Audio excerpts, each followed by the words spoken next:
प्रकृतिं विकृतिं विद्यां सर्वभूतहितप्रदाम् श्रद्धां विभूतिं सुरभिं नमामि परमात्मिकाम् वाचं पद्मालयां पद्मां शुचिं स्वाहां स्वधां सुधां मन्यां हिरण्मयीं लक्ष्मीं नित्यपुष्टां विभावरीम्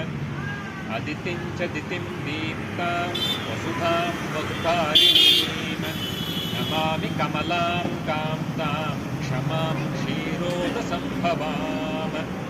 अनुग्रहप्रदां बुद्धिमनघां हरिवल्लभाम्